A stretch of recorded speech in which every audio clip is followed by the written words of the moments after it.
Hello, I'm Austin, and today I wanted to talk about the games coming out this month. This is a thing I've had an idea of doing for a little bit now, and I wasn't sure if I wanted to do it or not. But I love to talk about video games, I like looking at good video games, and I figured it'd be fun to talk about some of the ones coming out this month, something to keep an eye out for. So that's the gist of it. We'll see how it does. If you like this, please like and comment, subscribe, it really helps me out. But with that, let's just get right into it. First game I wanted to talk about is called Spirit of the Samurai. This is a really interesting looking game. It's kind of like it's a 2D action, sort of Metroidvania, but it has a very unique 2D stop motion look to it. And two things. One, I am a sucker for stop motion. I always love it. I think it looks phenomenal. Two, I love unique designs, and this looks very unique. So I'm really looking forward to trying this game out. There is a demo of it out too, so that's something I'll probably try later today, honestly. Next up, we got something a little bigger with Delta Force. This is a game I did actually play in the beta last month, I believe. It's basically Battlefield. That's the easiest way to describe it. It's Battlefield. I guess it has PvP warfare, which is what I played, but I guess it also has an extraction shooter element and a campaign.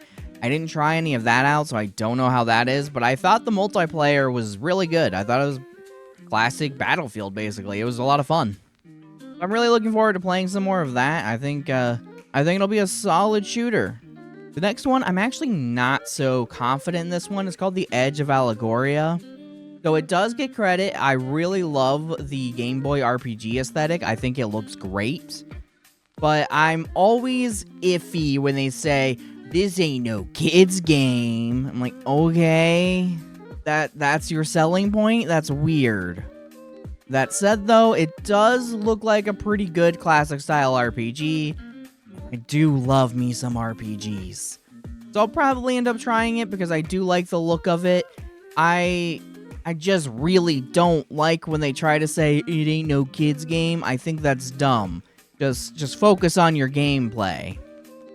Next up, we have one that I saw a little while ago that I thought was really interesting looking, called The Cabin Factory. So this one I'm really interested in. Essentially, it's just going to be a very small, simple game where you're inspecting cabins to see if they're haunted or not.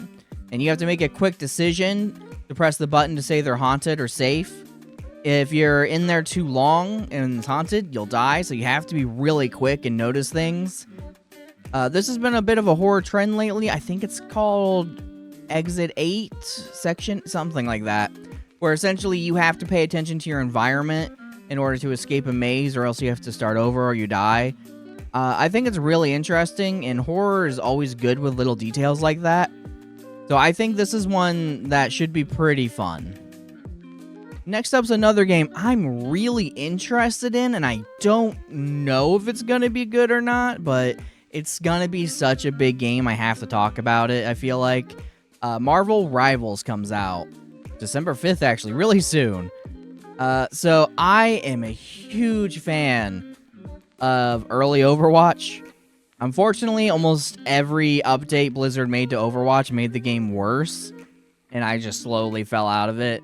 So if Marvel Rivals can even capture a fraction of the glory of Overwatch 1, those early days, I'll play a lot of it. I don't know if it's going to be good or not, but I'm very interested in it at least. It is launching with like 33 characters at launch too, and that's absurd. That's a lot of characters at launch to mess around with. That's good and bad. It's kind of bad because I'm not going to know the balance of these characters at all, and 33 is a lot to try and learn. But it's good because that is a lot of content to play around with. Next up, we have the one I'm probably most excited for, Path of Exile 2. I'm absolutely going to play to hop in as early later this month. I'm a big action RPG fan. I never got into the first Path of Exile that much, though. That one, I got into the party late, and it was just kind of confusing to hop into.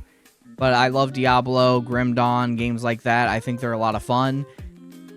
So I'm very excited to hop into Path of Exile Day 1 and be able to actually grow with it this time around. But yeah, some early reviews really praise the game. They think it can put them up there with Larian, who's behind Baldur's Gate and FromSoft of the Dark Souls fame.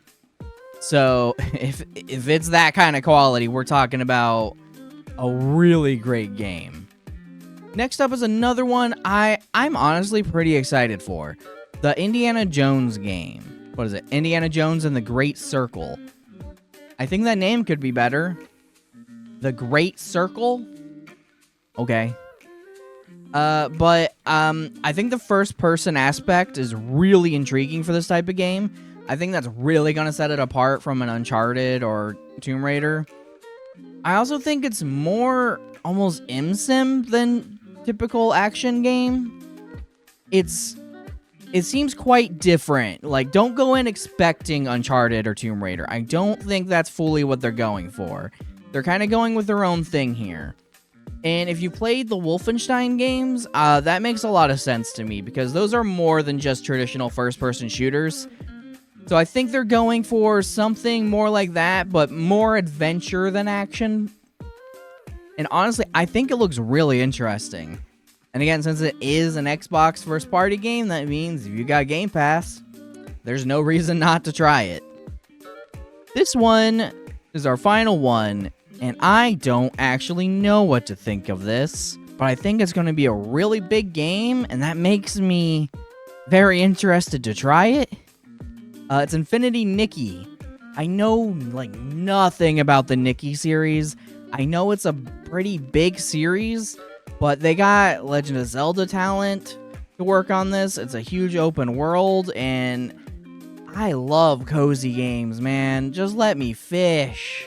Let me explore and fish. That's all I need. After a hard day of work, just come home, pet animals, and fish. I am down with that. I love Stardew Valley. I got really into Animal Crossing. So if you like those kind of games, I think Infinity Nikki is something to keep an eye on. I don't know how it's actually going to turn out, but I believe it's a free-to-play game. So that's something to consider as well. Yeah, so that one I'm very curious on. I've never played it before, but I'm always excited to try new things. So those are the games I'm personally excited for coming out in December. Let me know if you have any ones I missed, anything that you think's cool coming out this month. Let me know in the comments below. I'll definitely check it out. I'll probably do a review on some of these. I'm absolutely going to talk about Path of Exile too, so make sure you subscribe if you're interested in all about that game. I'll almost certainly do something on the Cabin Factory, because that looks really interesting to me. I'll do Marvel Rivals if I like the game. I don't know if I'll like the game or not, so I'm gonna pay attention to that. So thank you so much for watching. I hope you enjoyed this video. I hope you learned about a cool game you didn't know was coming out already, or didn't know was coming out this month, or maybe you didn't know about in general. Make sure you like, comment, subscribe. Goodbye. Have a wonderful day.